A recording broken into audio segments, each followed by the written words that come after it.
किसान साथियों राम राम। आशा और उम्मीद करता हूं कि आप सब ठीक ठाक होंगे। साथियों, आप सभी को पता है कि मैं प्रतिदिन किसानों के लिए किसी न किसी मुद्दे के ऊपर कोई न कोई ज़रूरी जानकारी किसानों तक पहुंचा करके किसान को जागरूक और सावधान करने की कोशिश कर रहा हूं। इसी क्रम में आज हम चर्चा करने जा रहे हैं मूंग की फसल पर। साथियों, मूंग की फसल पिछले 2-3 वर्ष से एक नकदी फसल बनती जा रही है। मैंने आपको पिछले साल भी ये बात कही थी कि मूंग के अंदर किसानों को किसी प्रकार का नुकसान होने की कोई संभावना नहीं रहेगी। अच्छे मूंग की शॉर्टेज पूरी साल बनी रहेगी। इसके कारण भी थे और वो कारण मैं बताने जा रहा हूँ भी किस कारण से मैंने ये बात कही थी। परंतु इसमें किसान ने एक बहुत बड़ी गलती भी की कि जब मूंग की फसल आई तो किसान ने अपना माल औने पौने दामों में लुटा दिया। बाजार के अंदर एक दहशत फैलाई गई कि मूंग की भारी भरकम पैदावार है। किसान का माल थोड़ा डैमेज हुआ, ज़्यादा बरसात के कारण दागी भी हुआ। उसने हाथों हाथ बाजार के अंदर माल तुलवा दिया। उसी मूंग की खरीदारी करके बहुत से बड़े बड़े कंपनियों के मालिकों ने छंटाई की। जो दागी मूंग था उसको पशु चारे में प्रयोग किया गया और जो अच्छा माल था उसको दाल और एक्सपोर्ट में प्रयोग किया गया। मैं आपकी जानकारी के लिए बता दूं कि 2 वर्ष से लगातार भारतीय मूंग की डिमांड चीन के अंदर बढ़ती चली आ रही है। भारतीय अच्छे माल का चीन सबसे बड़ा खरीदार बन चुका है। अकेले चीन की बात नहीं, हमारे भारत के अंदर भी मूंग की दाल की खपत दिनों दिन बढ़ती जा रही है। साथियों, मैं एक एक जानकारी आपको सावधान करने के लिए प्रस्तुत कर रहा हूं और आपसे विनती निवेदन करता हूं कि आपको ये बातें पता चलती रहें। आप अपने माल की, अपने खेती की ठीक से निगरानी करके भाव प्राप्त करते रहें।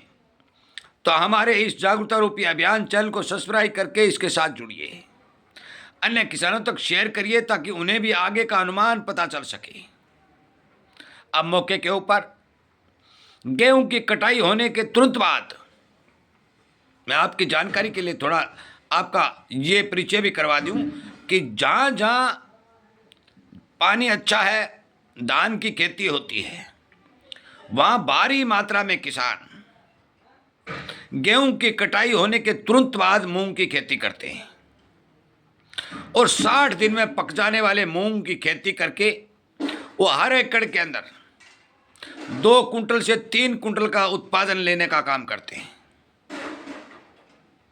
ये तीसरी फसल उसको नकदी के रूप में मिलती है। उसके बाद में वो धान की लगवाई करते हैं। साथियों, मूंग की 2 फसलें हर वर्ष हमारे भारत के अंदर तैयार हो रही है। एक फसल थोड़े कम क्षेत्र के अंदर होती है। जो मैं गेहूं और धान के अंतर के सीजन की बात कर रहा हूं, उस क्षेत्र के अंदर जो मूंग की बुआई होती है, उन किसानों को उस मूंग की बिजाई करने का मौका मिलता है।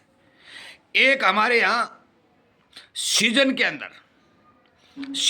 अंदर जो सावणी की फसल है, वहां पर किसानों द्वारा मूंग की बुआई की जाती है।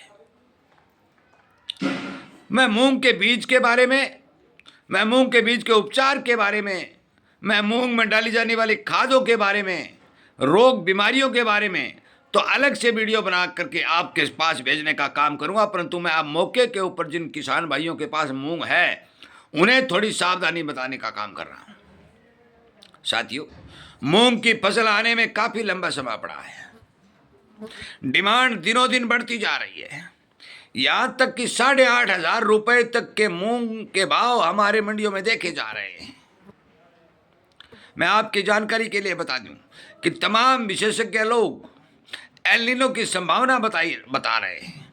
यदि बरसात की कमी रही तो मान के चलो कि मूंग के अंदर और भी तेजी संभव है। यह अनुमानित जानकारी है। साथियों, अगली बात मैं एक और बता दूं कि अब की बार मूंग की खेती बढ़ेगी। इसका सबसे बड़ा कारण यह है कि कोई भी अनाज पिछले 3 वर्षों से मूंग की खेती में जितना पैसा किसान को मिल रहा है उसका मुकाबला नहीं कर रहा है। अच्छी पैदावार भी हो रही है, अच्छी डिमांड भी है और अच्छा भाव भी चल रहा है। ऊपर से मूंग की फसल बोने वाले किसानों को सरकार का सपोर्ट भी मिल रहा है। यह सबसे बड़ा बेनिफिट है कि सरकार चाहती है कि ज़्यादा से ज़्यादा मूंग की बुआई की जाए। सरकार हर वक्त मूंग की खरीद का गारंटी कानून बनाने पर वक्तव्य देती है। अभी तक बना नहीं है, परंतु ये भी बनेगा, क्योंकि दिनों दिन बढ़ती हुई डिमांड, विदेशों का बढ़ता हुआ निर्यात इस बात की ओर इशारा करता है कि भारत के अंदर यदि दालों की पूर्ति करनी है तो किसान को संपूर्ण रूप से भाव देना पड़ेगा। मैं आपकी जानकारी के लिए बता दूं कि इस साल मेरे पास काफ़ी किसानों के फ़ोन आ रहे हैं, क्योंकि मैं, आपको पता है कि भारी भरकम किसानों के एक परिवार के साथ जुड़ चुका हूं और ये परिवार किसानों की समृद्धि चाहता है, किसानों की उन्नति चाहता है। मैं उन किसानों को जो बातें बता रहा हूं उनसे बड़ा फायदा भी उनको हो रहा है। साथियों, मैं एक बात मूंग के किसानों को एक और बात बता देना चाहता हूं, और बातें तो मैं बताता रहूंगा, आप तक पहुंचाता रहूंगा, परंतु एक बात मैं आपको आज इस वीडियो के माध्यम से पहुंचाना चाहता हूं कि आपको यदि मूंग की खेती करनी है तो आप पुरानी छाछ का इस्तेमाल करने के लिए तैयार हो जाइए।